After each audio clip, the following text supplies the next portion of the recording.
Everybody, I just thought I'd do another mods and accessories update on my 2022 CB500X. Just out for a little ride today, and I've just found an amazing spot at the back on the way to Cambroon up in the Sunshine Coast hinterland. I was hoping to get through from Curramore through to Cambroon, but the road is not accessible as it goes through private property. But beautiful spot that I've ended up in, so I'm super happy with where I am at the moment. Nice little stop. And so what I'll do now is I'll do a little video on the updates that I've done since my last video. Okay, cool. Okay, so since the video that I did back in, I think, February or March, this is what the bike's looking like as of today, which is sort of the end of June 2022. So I've upgraded the tyres and gotten a set of Michelin ANAKEE Wilds onto it, which are awesome tyres, handle really well on the road, also handle really well off-road, of course. Look at the size of them, they're great 50/50 tyres.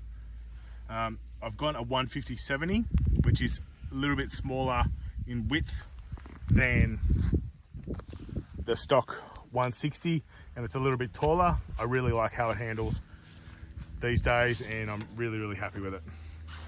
Another mod that I've done so far also is this new OUTBACK MOTORTEK exhaust shield. So when I have my pannier saddlebag on the side, it really stops any heat or anything like that dissipating. It also stops my bag from wanting to fall down.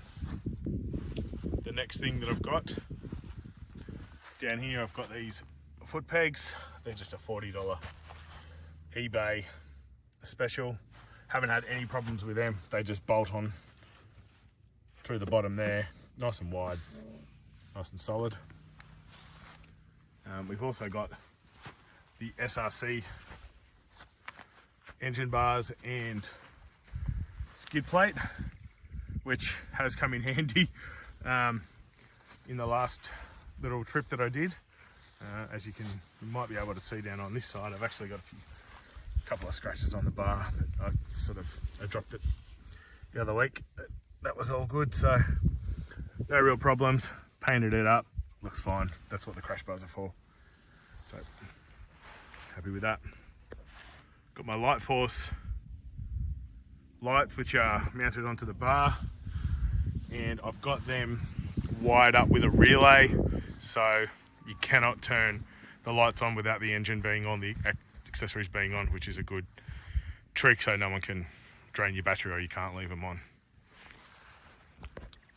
Got the GIVI rack installed now, which works out really good because I've got a Monokey 47 box from my last bike, so if I'm doing some nice road tours, etc., I've got a lot of storage.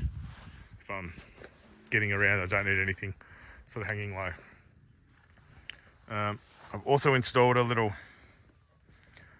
accessory socket there, like an old cigarette lighter style, that I'll use for my air compressor, which I've got part of me in my side bag. If I get a flat anywhere, at least I've got somewhere I can plug it in and then charge up, pump up the tyres. The Barkbusters, I think, were already on it, that I had back from a couple of months ago. They work great, super good in the cold weather, absolutely amazing. Nice little Perspex headlight guard, great little protection device. Headlights are expensive and that's cheap, it sticks on there, got no problems with it. Next thing I've also done is I've removed the original tall screen, and I bought a screen off 2014 model and I painted it black on the inside. I think that it's really given the bike a great low sort of enduro style look, and I'm really stoked with how it looks. I've got it set on the top level at the moment. I usually will run it in the lower level, but for the moment I'm it's not really worried and works out really well. I've got my RAM mount for my phone, and that's wired in through a relay under the seat, same as light switch there. That's for the front spotlights, and I've got a dual USB charger there, which I installed myself from Nava, and that works out perfectly fine. Still running my Triumph Bonneville saddlebags from 2010. They actually sit really, really well on the bike. I've been super happy with how they've been. I was thinking of getting something else, but I don't really think I need to at the moment. They still go perfect and they still work exactly as they need. And then obviously I've got the Pro Race Arrow exhaust installed. Now I've got that with the DB killer still installed, because if I start it up at the moment with the DB killer out, make sure the bike's in neutral, second, in neutral, and then I'll give it a start, and this thing is just bonkers loud. Without the DB in it, but with a DB in, it's a nice